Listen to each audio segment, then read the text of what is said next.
Hello મિત્રો, આજના ખાસ વિડીયોમાં બજાર વિભાજન અને તેના પ્રકારો કે પદ્ધતિ વિશે ચર્ચા કરીશું, જેને માર્કેટિંગ સેગમેન્ટેશન તરીકે પણ ઓળખવામાં આવે છે.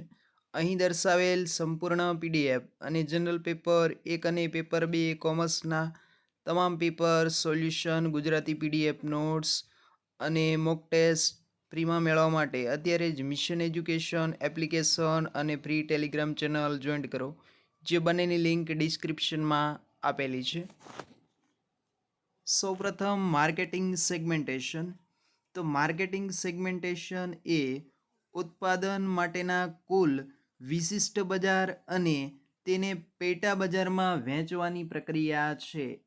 માર્કેટિંગ સેગમેન્ટેશન અથવા બજાર વિભાજન એટલે જે સંપૂર્ણ બજાર છે તેને ગ્રાહકની કેટેગરી અથવા ગ્રાહકની જરૂરિયાત કે પસંદગી મુજબ સંપૂર્ણ બજારને અલગ અલગ વિભાગમાં કે પેટા વિભાગમાં વહેંચવાની પ્રક્રિયા એટલે બજાર વિભાજન, જેને માર્કેટિંગ સેગમેન્ટેશન તરીકે પણ ઓળખવામાં આવે છે. જેનો મુખ્ય હેતુ શું છે તો કે અલગ અલગ ગ્રાહક વર્ગની જરૂરિયાતને જાણવાનો અને એ ગ્રાહક વર્ગની જરૂરિયાત સંતોષીને પ્રોફિટ મેળવવાનો છે.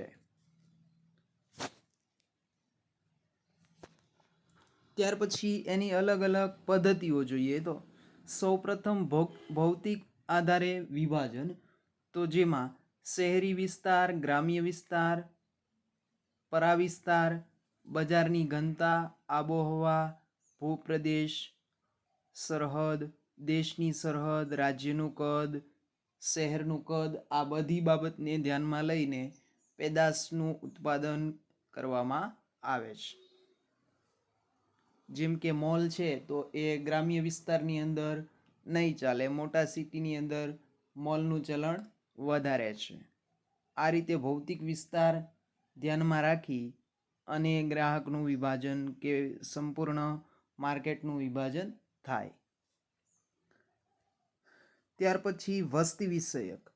તો વય એટલે કેટલીક વસ્તુઓ છે એ મોટી ઉંમરના વ્યક્તિઓ માટે ઉત્પાદિત કરવામાં આવે, કેટલીક છે એ યુવા વર્ગના ઉમેદવારોને ધ્યાનમાં રાખીને લેવામાં આવે છે, કેટલીક ખાસ વસ્તુઓ સ્ત્રીઓ માટે હોય છે, કેટલીક વસ્તુઓ ખાસ પુરુષ માટે હોય છે, કેટલીક વસ્તુઓ અમુક જાતિના લોકો માટે જ તૈયાર કરવામાં આવે છે, જેમાં જાતિ, આવક, શિક્ષણ, વ્યવસાય, કુટુંબનું કદ, ટૂંકમાં વસ્તી રિલેટેડ તમામ ટોપિક છે, રાષ્ટ્રીયતા, વિવાહની સ્થિતિ, આ તમામ બાબતોને ધ્યાનમાં લઈને સેગમેન્ટેશન થાય છે.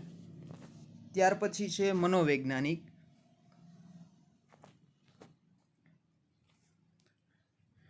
તો એમાં વ્યક્તિત્વ, પ્રેરણા, જીવનશૈલી, દ્રષ્ટિ, જીવન ધોરણ, આ તમામ બાબતોને ધ્યાનમાં લેવામાં આવે છે. ત્યાર પછી છે વર્તન.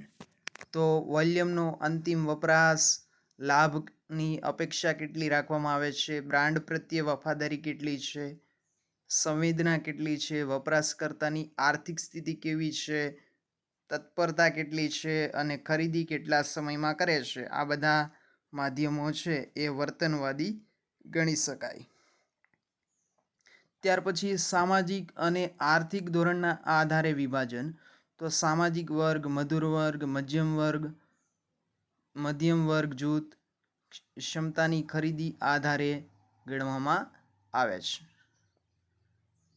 દાખલા તરીકે અમુક જે મજૂર વર્ગ છે એ ઓડી ખરીદી શકશે નહીં, એ માત્ર ધનિક વર્ગ માટે જ તૈયાર કરવામાં આવેલી ગાડી છે. આ રીતે આર્થિક સ્થિતિને ધ્યાનમાં રાખીને પેદાશ તૈયાર થાય છે.